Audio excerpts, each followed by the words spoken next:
افغان حکومت کو کئی بار سمجھانے کی کوشش کی، کے لیے ہم نے کئی بار ان سے اچھے انداز میں بات کی۔ وزیر اعظم شہباز شریف کا وفاقی کابینہ کے اجلاس سے خطاب، کہا پاکستانی محدود وسائل کے باوجود افغان پناہ گزینوں کی بھرپور میزبانی کی۔ دہشت گرد افغانستان سے آپریٹ ہو رہے ہیں۔ افغانستان میں دہشت گردوں کو کھلی چھوٹ دی گئی۔ جس وقت حملہ ہو رہا تھا تو افغان وزیر خارجہ بھارت میں تھے۔ فیلڈ مارشل عاصم منیر کی لیڈرشپ میں منہ توڑ جواب دیا گیا۔ فتنۃ الخوارج کا خاتمہ ہونا چاہیے۔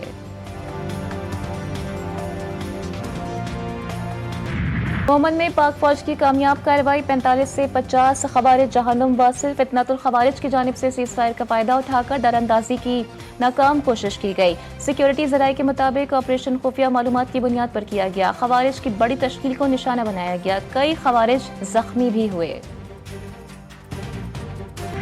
صدر مملکت آصف علی زرداری کے لیفٹیننٹ کرنل جنید شہید کے گھر آمد۔ صدر مملکت آصف علی زرداری کا شہید کے اہل خانہ سے اظہار تعزیت۔ صدر زرداری نے شہید کے بلند درجات اور اہل خانہ کے لیے صبر جمیل کی دعا کی۔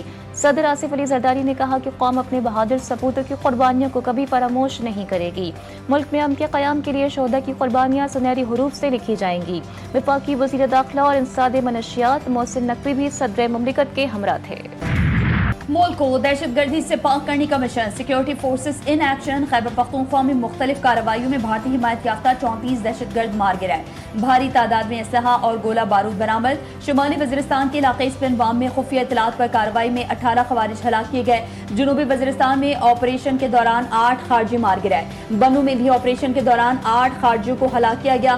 ISPR کا کہنا ہے کہ عزمی استحکام کے تحت بھارتی حمایت یافتہ فتنہ خوارج کے خلاف کارروائیاں جاری ہیں۔ صدر، وزیر اعظم، وفاقی وزیر داخلہ کا دہشت گردوں کے خلاف کامیاب کارروائیوں پر خراج تحسین۔ افغانستان میں فتنۃ الخوارج اور القاعدہ کی موجودگی کے ناقابل تردید شواہد منظر عام پر۔ اقوام متحدہ سیکیورٹی کونسل کو پیش کی گئی رپورٹ میں افغانستان میں دہشت گردوں کی موجودگی پر تشویش کا اظہار۔ رپورٹ کے مطابق افغانستان میں دہشت گردوں بشمول القاعدہ اور اس کے اتحادیوں کو کھلی چھوٹ حاصل ہے۔ افغانستان میں موجود دہشت گرد گروہ سینٹرل ایشیا اور دیگر ممالک کی سلامتی کے لیے سنگین خطرہ ہے۔ یہ وہی جنگجو ہیں جو ماضی میں طالبان کے اتحادی تھے۔ وزیر اعظم شہباز شریف سے چیئرمین پاکستان پیپلز پارٹی بلاول بھٹو زرداری کی ملاقات۔ ملک کی سیاسی صورتحال پر تبادلہ خیال۔ بلاول بھٹو نے وزیر اعظم کے سامنے تحفظات رکھ دیے۔ ملاقات میں اسحاق ڈار، رانا ثناءاللہ، ملک احمد خان، احد چیمہ شریک۔ پی پی وفد میں نیر بخاری، پرویز اشرف، ندیم افضل چند، شہری رحمان شامل۔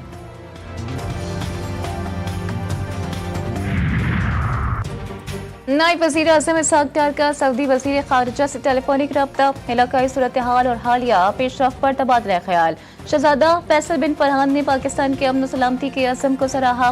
دونوں رہنماؤں کا علاقائی استحکام کے لیے مشترکہ کاوشوں پر اتفاق۔ اسحاق ڈار نے سعودی عرب کی مسلسل حمایت پر اظہار تشکر کیا۔ چین کا پاکستان اور افغانستان کے درمیان جنگ بندی کا خیر مقدم۔ چینی وزارت خارجہ نے کہا کہ مکمل اور دیر پا جنگ بندی پر عمل پیرا ممالک کی حمایت کرتے ہیں۔ تعلقات میں مسلسل بہتری کے لیے تعمیری کردار ادا کرنے کے لیے تیار ہیں۔ جنگ بندی دونوں ممالک کے مفاد میں ہے۔ جنگ بندی علاقائی امن استحکام کے لیے ضروری ہے۔ پاکستان اور افغانستان چین کے ہمسائے اور دوست ملک ہیں اور ہمسائے بدلے نہیں جا سکتے۔ وفاقی حکومت کا ٹی ایل پی کے خلاف بڑا ایکشن۔ اسلام آباد میں ٹی ایل پی کے دفاتر، مساجد اور مدارس کو سیل کر دیا گیا۔ کارروائی سیکیورٹی اداروں کی رپورٹ اور ضلعی انتظامیہ کے حکم پر کی گئی۔ پنجاب بھر میں مذہبی جماعت کے خلاف کریک ڈاؤن جاری۔ پرتشدد احتجاج میں ملوث گرفتار ملزمان کی تعداد 3400 ہو گئی۔ پنجاب بھر کے تھانوں میں 76 مقدمات درج، سب سے زیادہ 39 مقدمات لاہور میں درج ہوئے۔ مظاہرین کے حملوں سے 250 پولیس افسران اور اہلکار زخمی ہوئے۔ پولیس کے مطابق اشتعال انگیزی احتجاج میں ملوث ملزمان کی گرفتاری فہرستوں کے مطابق جاری ہیں۔ فوٹیجز کی مدد سے براہ راست تشدد اور توڑ پھوڑ میں ملوث ملزمان کی نشاندہی کی جا رہی ہے۔ ملزمان کو A, B اور C کیٹیگری میں تقسیم کر کے گرفتار کیا گیا۔ مذہب کے نام پر فتنہ فساد پھیلانے والوں کے خلاف سخت کارروائی ہوگی۔ پنجاب حکومت کا انتہا پسندی میں ملوث جماعت پر پابندی کی سفارش کا فیصلہ۔